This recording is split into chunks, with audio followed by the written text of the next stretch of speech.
We were at the University of Missouri, In the year? and the year was 1958 that I met Al. I was walking to class, and he came by in his car and said, "Would you like a ride?"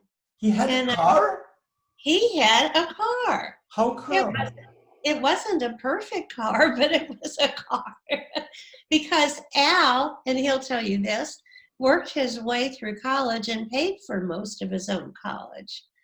But he worked and earned money to buy a car. So I accepted the ride, and I was dating somebody else at the time, but I thought, he's kind of interesting and cute.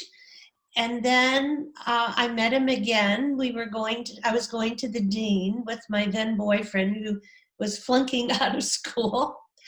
And anyhow, Al was there. And so we saw each other again. And he said, At the dean? We went to the dean. Dean of students. Do you know what that means? Yeah. Okay. Yeah, okay. So anyhow, I saw him again. And at one point he said, "What are you doing over the holiday?" And I said, "Well, I'll probably be in Kansas City," because the boy I was dating lived in Kansas City. But when I brought that boy home over the holiday, the minute I walked in my house, I realized he's not right for me. How old were you at that time? About 18.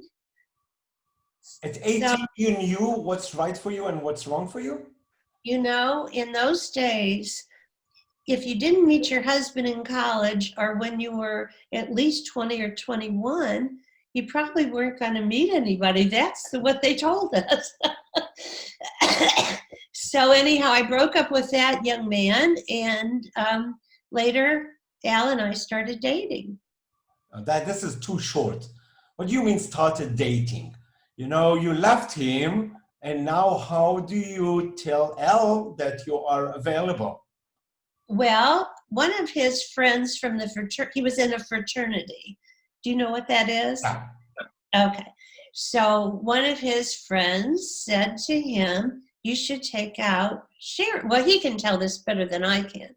But anyhow, he called me for a date, and I went. And what was your first date? I don't remember. I remember walking down the stairs of the sorority annex. It was a building next to the sorority house because we'd outgrown our house. And I remember seeing him, and I don't remember where we went, but I don't know. Do you remember the first time that he kissed you? Probably not. We're talking over 60 years ago. Yeah, you know, I'm trying.